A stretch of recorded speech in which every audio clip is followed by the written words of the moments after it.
2022년 2월 1일 이민년 설날 가정예배를 드리겠습니다. 다 같이 사도신경으로 우리의 신앙을 고백하겠습니다. 나는 전능하신 아버지 하나님 천지의 창조주를 믿습니다. 나는 그의 유일하신 아들 우리 주 예수 그리스도를 믿습니다. 그는 성령으로 잉태되어 동정녀 마리아에게서 나시고 본디오 빌라도에게 고난을 받아 십자가에 못 박혀 죽으시고 장사한 지 사흘 만에 죽은 자 가운데서 다시 살아나셨으며 하늘에 오르시어 전능하신 아버지 하나님 우편에 앉아 계시다가 거기로부터 살아있는 자와 죽은 자를 심판하러 오십니다. 나는 성령을 믿으며 거룩한 공교회와 성도의 교제와 죄를 용서받는 것과 몸의 부활과 영생을 믿습니다. 아멘. 찬송가 552장입니다.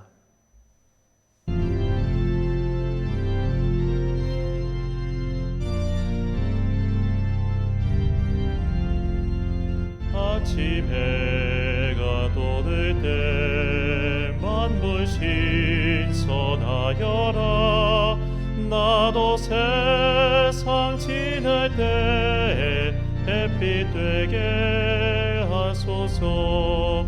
주여 나를 도우사 세월호 손 안고서 어두운 세상 지낼 때 햇빛 되게 하소서. 새로운 은과 힘을 보람 있게 보내고 주의 일을 행할 때 햇빛 되게 하소서. 주여 나를 도우사 세월호 손 안고서 어두운 세상 지날 때 햇빛 되게 하소서. 한 번 가면 안 오는 빠른 광음 지날 때 귀한 시간 맞춰서 햇빛 되게 하소서. 주여 나를 도우사 세월호 손 안고서 어두운 세상 지낼 때 햇빛 되게 하소서. 밤낮 주를 위하여 몸과 마음을 드리고 주의 사랑 나타내 햇빛 되게 하소서. 주여 나를 도우사 세월호 손 안고서 어두운 세상 지낼 때 햇빛 되게 하소서.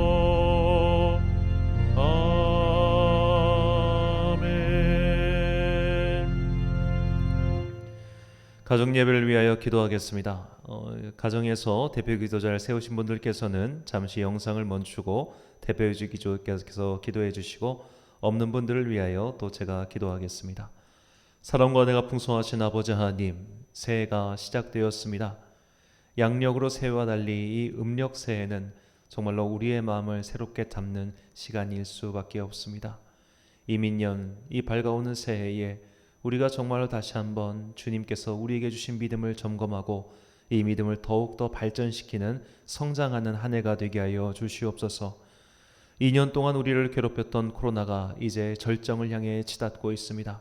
날마다 1만 명이 넘는 확진자가 나오고 있는 이때에 주님께서 성도들의 건강과 안전을 지켜주시고 무엇보다 위정자들에게 지혜를 주셔서 이것이 틀어막 맞는다고 되는 일이 아님을 깨닫고 이제 조금씩 지혜롭게 일상을 회복하고 이 코로나와 더불어 살아갈 수 있는 지혜를 우리에게 허락하여 주시옵소서. 이 시기와 더불어 이제 교회도 회복되게 하여 주옵소서. 많은 사람들이 교회를 떠나고 또한 교회에 가는 것을 어려워하는 이 시기에 그럼에도 불구하고 교회는 예배의 등불을 밝히고 언젠가 찾아올 그들을 위하여 교회의 문을 열어두고 있습니다. 각 자리에 비어있는 그 교회의 문을 성도들이 찾고 들어와서 다 같이 모여서 예배드릴 수 있는 기쁨이 속히 회복되게 하여 주시옵소서. 2년 동안 우리는 정말로 주님의 말씀에 더욱더 집중하고 더욱더 예배에 집중하는 그런 은혜의 시간을 누렸습니다. 지금까지 쌓아온 이 힘과 능력으로 말미암아 이제 주님의 몸된 교회에서 각자 맡은 바 일들을 충실히 이어가는 주의 귀한 자녀들 되게 하여 주시옵소서. 올 한 해 동안 우리 각자에게는 분명히 세운 계획들이 있을 것입니다. 그 계획들을 주님께서 주시는 지혜 안에서 잘 이루어가는 자녀들 되게 하여 주옵소서. 원근각처에 떨어져 있는 주의 자녀들을 위하여 기도합니다. 군복무를 위해 수고하고 있는 청년 기억하여 주시옵시고 그가 힘들거나 외롭지 아니하도록 은혜 위에 은혜를 더하여 주시옵소서. 고3 수험 자녀를 위하여 기도합니다. 수험생들이 올 한 해 동안 이제 남은 한 9개월의 시간 동안 정말 열심히 공부해서 자신이 원하는 바를 뜻한 바를 이루어 가실 수 있도록 특별히 후회가 남지 않는 시간을 보낼 수 있도록 그들의 마음을 주관하여 주시고 지혜를 더하여 주옵소서. 먼 타국에서 홀로 예배드리고 있는 청년들 기억하여 주시옵시고 그들이 자신의 맡은 바 그 계획을 잘 수행하고 돌아와 또한 이 땅에서 그리고 자신이 원하는 곳에서 그 이룬 바를 잘 실천해 갈 수 있도록 능력을 더하여 주옵소서. 우리 어르신들 기억하여 주시옵시고 그들의 육신 가운데 날마다 새 힘을 더하여 주사 주님께 예배드리고 주님께 기도하는 가운데 말씀의 깨달음을 얻고 또한 자신의 과오를 수종하고 정말로 천국을 바라보는 당신의 자녀들 되게 하여 주시옵소서. 우리가 나이가 들어가면 들어갈수록 신앙의 연수가 더해지면 더해질수록 우리는 우리의 죄를 깨닫지 못하고 우리의 잘못을 수정할 줄 모릅니다. 남에게 삿대질하는 그 손가락을 꺾으사 이제는 정말로 주님 앞에서 나의 과오와 나의 잘못을 보고 먼저 나의 죄를 회개하고 새롭게 변화되는 그런 성령 충만한 한 해가 되게 하여 주옵소서. 이제 주님의 말씀을 듣습니다. 이 말씀이 나와 우리 가정에게 주시는 주의 은혜의 말씀 되기를 간절히 소망하오며 예수님의 이름으로 기도드립니다. 아멘. 오늘 우리에게 주신 하나님의 말씀 신명기 6장 20절에서 25절까지 말씀입니다. 신명기 6장 20절에서 25절까지의 말씀. 이제 봉독하겠습니다. 하나님의 말씀을 경청하십시오. 후일에 내 아들이 내게 묻기를 우리 하나님 여호와께서 명령하신 증거와 규례와 법도가 무슨 뜻이냐 하거든 너는 내 아들에게 이르기를 우리가 옛적에 애굽에서 바로의 종이 되었더니 여호와께서 권능의 손으로 우리를 애굽에서 인도하여 내셨나니 곧 여호와께서 우리의 목전에서 크고 두려운 이적과 기사를 애굽과 바로와 그의 온 집에 베푸시고 우리 조상들에게 맹세하신 땅을 우리에게 주어 들어가게 하시려고 우리를 거기서 인도하여 내시고 여호와께서 우리에게 이 모든 규례를 지키라 명령하셨으니 이는 우리가 우리 하나님 여호와를 경외하여 항상 복을 누리게 하기 위하심이며 또 여호와께서 우리를 오늘과 같이 살게 하려 하심이라. 우리가 명령하신 대로 이 모든 명령을 우리 하나님 여호와 앞에서 삼가 지키면 그것이 곧 우리의 의로움이니라 할지니라. 아멘. 파스카의 은총이란 제목으로 하나님의 말씀 선포하겠습니다. 유대인의 절기 중에 우리의 설 명절과 같은 절기가 바로 유월절입니다. 유월이란 넘어가다라는 뜻의 한자어로 이 유월절의 의미 그리고 사건을 담은 단어죠. 그런데 히브리어로 유월절이라 번역한 단어는 페사흐인데 이는 떼어두다라는 뜻입니다. 이 페사흐를 헬라어로 직역하면서 음역하여서 파스카가 되었고 이 단어가 라틴어로 그대로 표기하므로 이 유월절을 파스카라고 또 읽고 있습니다. 영어로는 패스오버라고 하죠. 자, 떼어두는 것이든 넘어가는 것이든 유월절의 상황을 이 단어들이 담고 있습니다. 먼저 유월절이란 단어가 히브리어로 떼어두다라는 의미인 것은 당시 상황 때문입니다. 출애굽기 12장 11절 말씀. 너희는 그것을 이렇게 먹을지니 허리에 띠를 띠고 발에 신을 신고 손에 지팡이를 잡고 급히 먹으라. 이것이 여호와의 유월절이니라. 자, 당시 히브리인들은 이집트의 손에서 급하게 떠나게 되었습니다. 그래서 그들은 얼마나 걸릴지 모르는 그 긴 여정을 제대로 준비할 수 없었고 급히 재산을 처분하고 떠날 수밖에 없었죠. 이 단어를 설명하는 것이 페사흐, 떼어두다입니다. 그들은 재산을 떼어둬야 했고 사람들과의 관계를 또한 떼어둬야 했습니다. 이 고고학의 증거에 따르면 이 피라미드를 건설할 때 당시 노동자들은 임금을 받았고 심지어 휴가도 받았다고 합니다. 그때 노예라는 것이 우리가 영상으로 보는 그런 노예 생활과는 조금 달랐습니다. 히브리인들은 노예라기보다는 저임금 노동자에 가까웠습니다. 그리고 고센 지역에는 히브리인들만 사는 것이 아니라 다양한 이민족들도 살고 있었습니다. 아무리 힘들어도 사람들은 그 안에서 관계를 맺고 경제 활동을 하며 살아가죠. 수백 년 동안 그 땅에서 살고 있었으니 히브리 민족이 얼마나 많은 사람들과 관계를 맺고 있었겠습니까? 그런 것들을 다 떼어두고 급히 떠나는 것이 유월절입니다. 이것은 믿음 생활에 있어 아주 중요한 것을 깨닫게 합니다. 우리는 그 날이 언제일지 모르지만 나의 지상의 삶을 떼어두고 주님 곁으로 가야 합니다. 그때는 지금까지 내 손에 쥔 것들을 떼어 놓아야 하는 시간이죠. 그렇게 빈 손을 가지고 우리는 이 땅에서 저 땅으로, 이 세상에서 하나님의 나라로 넘어갑니다. 이렇게 넘어가는 것이 바로 파스카의 영적 의미지요. 유대인들은 새해 첫날 이 파스카의 영적 의미를 되새깁니다. 6월절이 되면 유대인들은 온 가족이 모여서 6월절 식탁을 나누고 그 집안의 가장이 6월절에 관련된 성경 말씀을 읽어줍니다. 그리고 자녀들은 6월절의 의미를 묻고 가장은 그것에 대답을 해줍니다. 이 명령이 오늘 본문에 나오는 말씀입니다. 20절과 21절 말씀.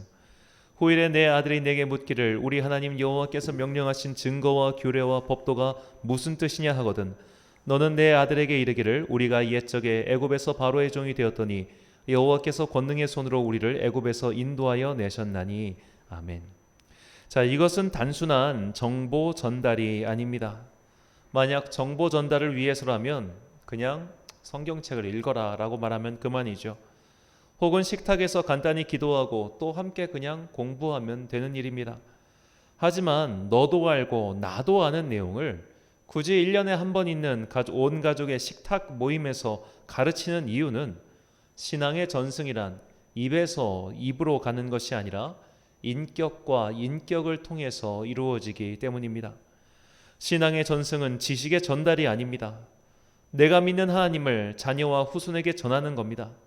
그렇다면 내가 믿지 않는데 전할 수 있겠습니까? 내가 이 세상을 떼어두지 않았는데 내가 떠날 준비가 되어 있지 않았는데 그 의미를 전할 수 있겠습니까? 그러므로 6월절 행사는 다른 이에게 믿음을 전하기에 앞서 먼저 나의 믿음을 점검하게 합니다. 나는 과연 구원을 받았는가? 나는 세상에서 나를 떼어두고 이 세상 넘어 하나님 나라로 떠날 준비가 되었는가? 내가 먼저 날마다 이 파스카의 신비를 깨우치지 않으면 6월절 식탁은 그저 온 가족이 모여 밥 먹는 것 이상의 의미가 없습니다. 내가 먼저 6월절의 신비, 6월절 구원의 의미를 깨달았다면 그 삶으로 보여줘야 합니다. 거짓말쟁이가 진실을 말해도 사람들은 믿지 않습니다. 정보를 전달하는 자를 신뢰하지 않기 때문이죠. 정말로 중요한 것은 부모의 인격과 부모의 신앙은 자녀에게 있어 불가분의 관계가 아니라는 겁니다. 인격이 개차반인데 신앙은 훌륭하다. 절대로 그럴 수는 없죠. 그래서 부모의 인격이 별로면 자녀들은 그의 신앙도 별로라고 생각하고 부모의 신앙을 가짜라고 생각합니다. 그래서 바울은 모든 부모에게 다음과 같이 권면합니다. 에베소서 6장 4절 말씀. 또 아비들아 너희 자녀를 노엽게 하지 말고 오직 주의 교훈과 훈계로 양육하라. 아멘. 자, 여기서 노엽게 하다라고 번역한 헬라어는 파로르기조입니다. 이는 함께라는 뜻의 파라와 화를 내다 혹은 화가 나다라는 뜻의 오르기조가 합쳐진 말입니다. 원문을 살펴볼 때 자녀를 화나게 하지 말라라고 번역할 수도 있지만 부모인 네가 화가 난 상태에서 자녀를 대하지 말라라고도 번역할 수 있습니다. 자녀에게 회초리를 들 수 있습니다. 체벌을 크게 할 수도 있습니다. 그러나 자녀가 마음의 상처가 받지 않도록 체벌해야 합니다. 그렇게 하기 위해서 먼저 부모가 화가 난 상태에서 자녀를 훈육하면 안 됩니다. 그러니까 이 훈육이 감정적으로 이루어지면 그 어떤 방법을 써도 자녀는 상처를 받죠. 소위 말해 성질을 죽이지 못한 채 자녀를 대하면 그 자녀는 마음에 큰 상처를 입고 엇나가기 일쑤를 하는 겁니다. 그러나 잘못을 먼저 깨닫게 하고 체벌을 가하면 상처받지 않고 오히려 부끄러워하지요. 자기 성질을 통제하지 못하며 자녀를 키운 사람은 안타깝지만 그가 환상을 보는 성도라 할지라도 그의 믿음은 자녀에게 아무런 영향을 미치지 못합니다. 오히려 그 자녀는 부모의 신앙을 가짜라고 여길 겁니다. 온 가족이 모여 신앙을 전달하는 이 파스카라는 절기는 우리의 믿음 생활을 근본적으로 돌아보게 만듭니다. 우리는 첫째로 항상 떠날 준비를 해야 합니다. 우리는 언제 어느 순간 부름을 받을지 모릅니다. 그러니 정말로 천국을 믿는 성도들은 내가 이 지상에서 연연하는 사람이 아님을 보여줘야 합니다. 자녀들은 이것을 기가 막히게 합니다. 우리 아버지가 말은 천국 해도 정말 천국 가고 싶은 마음이 없다는 걸 기가 막히게 알아차립니다. 자녀에게는 정말 숨길 수가 없습니다. 내가 진정으로 천국을 사모하고 부활을 꿈꾸며 예수님을 만난 날을 기쁘게 바라보는 성도라면 그것은 말로 하지 않아도 전달될 것이고, 만약 내가 그렇지 못한 채 지상의 삶에 연연하는 자라면 자녀는 부모의 신앙을 오롯이 이어받지 않을 겁니다. 둘째로 인격과 신앙이 분리되지 않음을 잊지 마십시오. 부모에게 마음의 상처를 받은 자녀는 부모의 신앙 자체를 거부합니다. 만약 나의 자녀가 신앙을 거부하고 있다면 그 원인을 잘 파악해 봐야 합니다. 물론 성년이 된 자녀가 단순히 부모와의 관계 때문에 신앙을 결정하진 않죠. 부모와의 관계가 좋았어도 설령 우리의 엄마와 아빠가 훌륭한 신앙인을 할지라도 내가 성인이 되어 만난 기독교 세계가 나에게 큰 상처를 줬을 때 그는 교회를 등질 수도 있고 복음에 마음을 닫을 수도 있습니다. 혹시 나의 자녀가 그런 경우라면 정말 열심히 기도해야 합니다. 그리고 최대한 자녀와 좋은 관계를 가져야 합니다.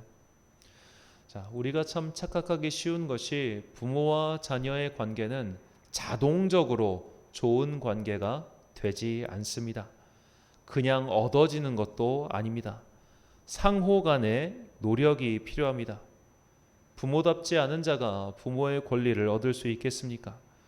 하물며 하나님께서도 우리의 아버지로서 그 의무를 다하고 계시는데 어떻게 인간인 우리가 그 책무를 다하지 않는다는 말입니까?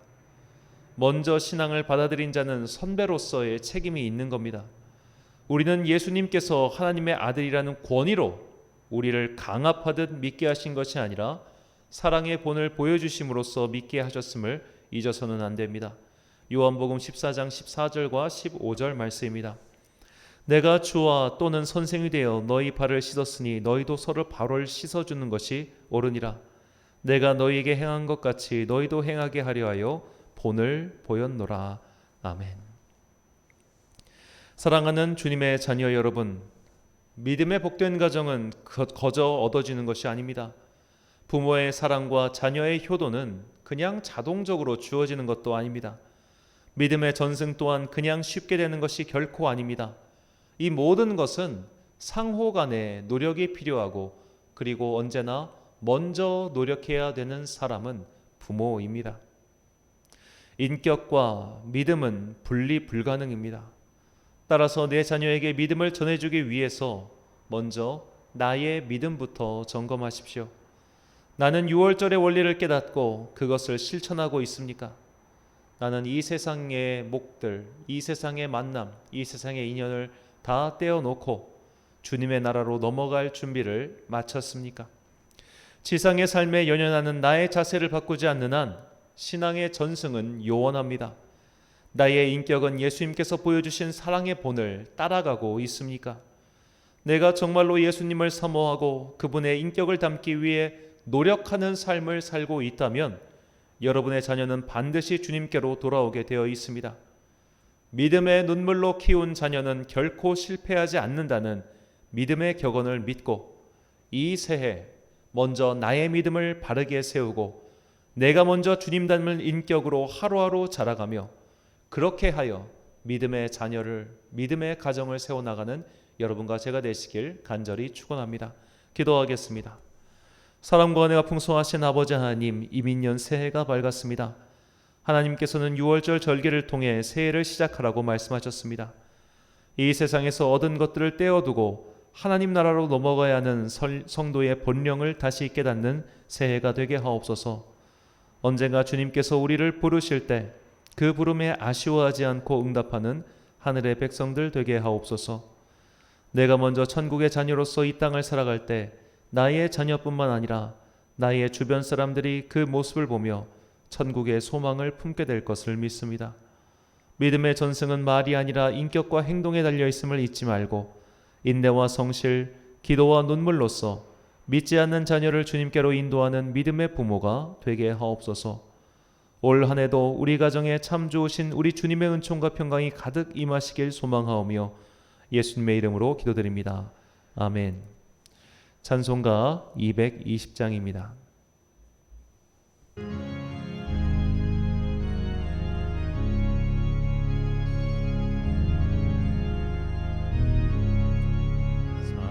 사랑하는 주님 앞에 형제자매 한자리에 크신 은혜 생각하며 즐거운 찬송 부르네. 내 주 예수 보낼 만한 모든 사람 내 몸같이 환난 근심 위로하고 진심으로 사랑하세. 사랑하는 주님 앞에 온갖 충성 다 바쳐서 괴로우나 즐거우나 주님만 힘써 섬기네. 우리 주님 거룩한 손 제자들의 발을 씻어 남 섬기는 종의 도를 몸소에게 보이셨네. 주님 예수 같은 주로 섬기나니 한 피바다 한 몸 이룬 형제여 친구들이여 한 몸같이 친밀하고 마음으로 하나 되어 우리 주님 크신 뜻을 지성으로 준행하세.